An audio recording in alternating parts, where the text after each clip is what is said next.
Welcome to Layn Turo University. I'm going to share why Turo is failing and why HyreCar is thriving. Now, before you guys chew my head off or decapitate me or put me in a guillotine, please stop and hold your thoughts. I'm going to explain my theories and why. And again, probably one of the biggest fanboys. I want to invest in Turo company. I put money aside so I can invest in the company once it becomes public. They file confidentially. I recorded a specific playlist dedicated to stating Layn Turo IPO journey, which goes over my journey of actually investigating Turo and actually going through their archives, understanding their intrinsic value. Because I do invest in stocks as well, and I love the company. It's Blue Ocean. I'm a huge fanboy, so it's not because I'm hating on Turo. I'm a power host. I make quite a bit of money on there. Not to be arrogant, you guys can do the same. You guys can even be better than me, and really believe it. You can actually be better than me and a lot better than me. I'm just a dude that I'm happy. I'm just taking advantage of the opportunity, but you guys can do the same. That's what this channel is dedicated to teach you guys. So before you guys put me in the guillotine or decapitate me or behead me, listen to what I'm saying. Turo's great, but a huge but is that at the end of the day, Turo is going to become, in my personal opinion, basically think of the black car, the American Express black car, or the Ferrari or the Lamborghini. They're becoming more exclusive. They're a private club, like that country club. Everyone can't get in. That's how I view Turo in the down the line. Maybe that'll change. Maybe I'm wrong. Maybe I'm wrong. Again, this is just my opinion. I'm Conrad Layn. This is just my opinion. Can I have an opinion? So my opinion is this. I'm also a HyreCar owner. I was actually a HyreCar owner prior to becoming a Turo host. I was a HyreCar owner way before becoming a Turo host. I'm on both platforms currently. I believe in diversifying. But we are in an inflated state, financial state, meaning that oftentimes a lot of the prices are higher and through the roof because at the end of the day, there's a lack of cars. A lot of people can't afford cars. There's a lot of subprime loans that aren't even approving people, and subprime loans are the ones that are what you call the bad loans, the high interest loans. A lot of people aren't getting approved for that because they were unemployed. There's no debt to income ratio. They don't have money. So a lot of people can't buy cars, so they're renting cars because that's easier. We're in an economy that people almost believe more in renting than owning. Most people rent compared to people that actually own homes. Most people don't own homes or own real estate. Most people rent. Same is true with cars. It's kind of changed, and even if you want to get a car, they're not being approved for these loans because they don't have an income. They don't have 3 to 6 months of pay statements. They don't have that. They don't have bank statements. They don't have payouts. So they don't have their weekly income. So what do? You rent a car for the time being. So Turo's thriving in that case. Plus, Turo, in my opinion, is a luxury type of brand, which is beautiful. Yes, they have a commuter, but they are that experience. They are that you can rent that Ferrari. They're that black car. They're that American Express. They're that elite, that Ferrari. They're beautiful. I'm so in love with Turo. I would totally take Turo on a date. If Turo was a nice young lady, I would take her to all the best restaurants. I've used that analogy before, but I'm so impressed by Turo. I love the thinking, the fortitude, the perseverance. They've been through so much scrutiny with legalities and just everything because they are this platform that's not a rental car company, but they're a sharing economy and they're sharing marketplace, but they've went through so much. And I just, man, pound up for them. So again, I love Turo. So again, now, after you guys decapitated me, that's my reasoning why, since Turo is that elite club, HyreCar is not that. It's elite in a different way. It's a different market. It's a different demographic. It's completely different. It's similar in the fact that you can share your car with someone, but it's different because the demographic's different. HyreCar, and I'll say this too for you guys that know my story or don't know my story, I have a background in finance, but for a while I was actually doing Uber Eats. I started on Postmates, went to Uber Eats. I started doing DoorDash. I did Grubhub, Instacart, Shipt, SHIPT. I also signed up for Amazon Flex. And I made a lot of money that way. And I worked 12 to 18 hours. Sometimes even time I even worked 24 hours straight, which is really cool. I did that. I was exhausted, but it was awesome. But I've worked a lot of hours doing that. And I did that when I was working for an insurance agency back in the day. Besides, I'm also insurance licensed. I'm also real estate licensed. And I was actually doing that way back in the day while I was working. And then after I actually left the insurance agency, I've still continued actually doing that, and I started doing even more hours. And that's when I started working 12 to 18 hours. I didn't have to clock into my other job anymore. And that became my 100% income. And at that time, I was using it to pay rent. I was doing that to actually start my business, putting money aside so I can invest and started my first business. And that's what I did. That's my real story. And I did another video where I actually show my old earnings actually. So I am the real deal. I'm telling the truth.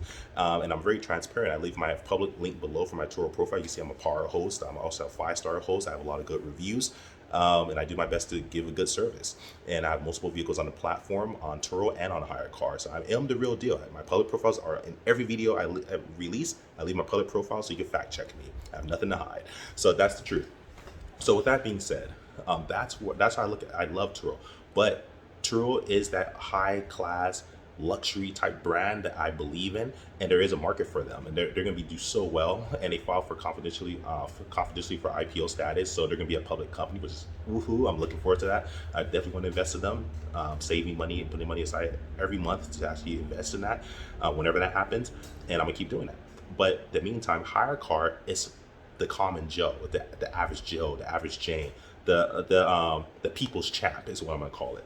HyreCar is the people's champ, meaning we're in a time of financial stress, where oftentimes there's a lot of unemployment. People are making $3,000 to $4,000 per month in stimulus, government money, unemployment money, whatever you want to call it, grants, whatever you want to call it. They're making that money, and a lot of it got cut off or limited. And the things were in a point where maybe they'll get more money, maybe not. But the point is, we're at a time when, what in my personal belief, what goes up must come down. So you have all this extra money in the economy.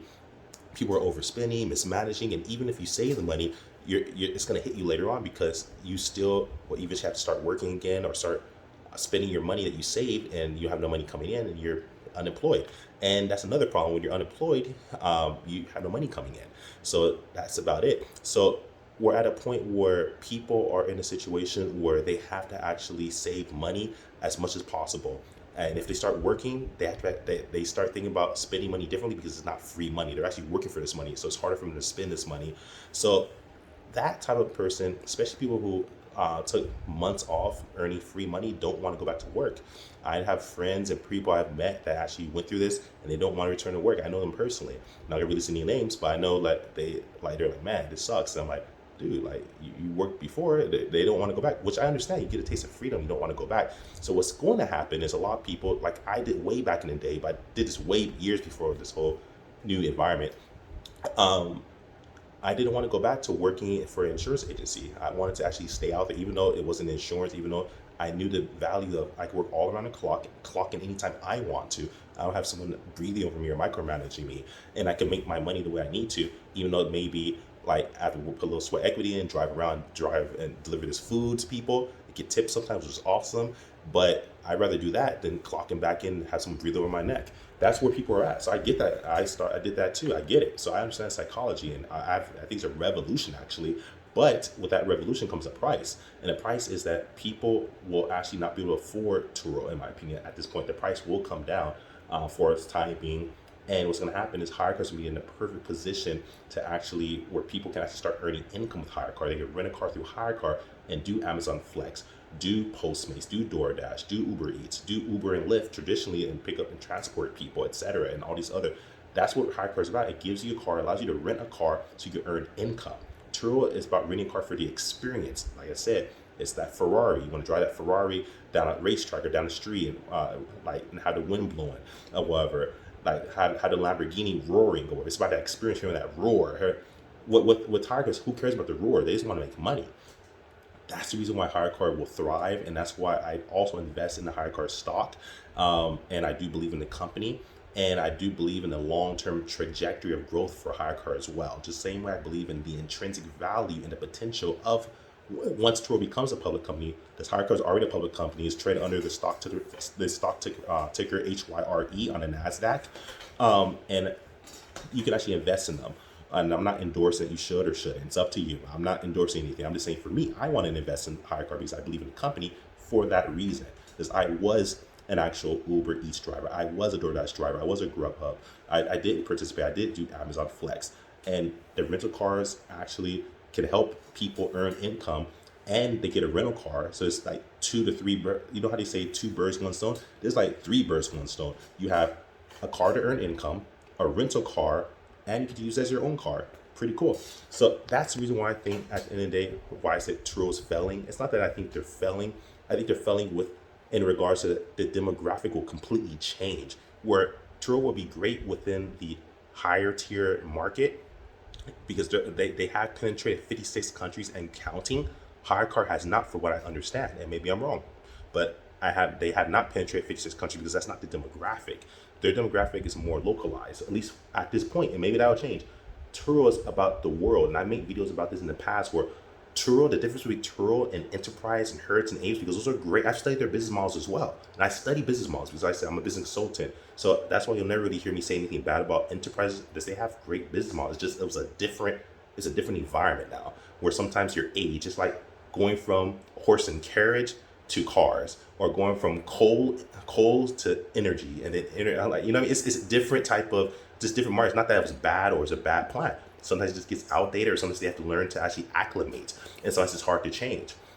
So, and that's why, and that's a whole other thing why I also respect the fact that Hertz actually purchased 100,000 different Teslas, which is cool, which is the biggest Tesla history in history at this point.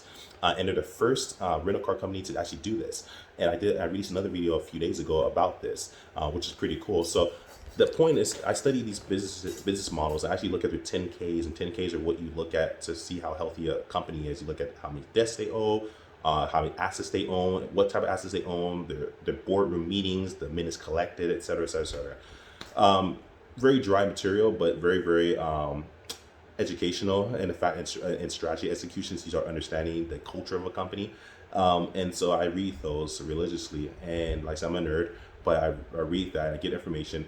And the thing to figure out is that's why I love HyreCar, because I see that it will answer and be the solution to people that will transition from the whole traditional working and clocking in to not want to go back to work. They'll create that solution, that bridge for people to earn money at their own expense and with their own time, and basically create their own business. That's why I believe in the HyreCar company, and why I'm still a HyreCar owner. And again, I was a HyreCar owner before Turo, but I do respect Turo and I love Turo. I've diversified on both. I never share that my HyreCar vehicles are only for a HyreCar. My Turo vehicles are only for Turo. Because there is an exclusivity agreement that I completely respect and honor, and that's why I keep my vehicles very separate. And so that's what I've done. I've diversified myself, and that's why my belief, why I feel that it's not necessarily that Turo's failing, because they're doing great. It's just a different demographic, and I think that HyreCar will answer and be the solution for the everyday Jane and Joe that doesn't want to go back to work, that maybe doesn't have money in their pocket.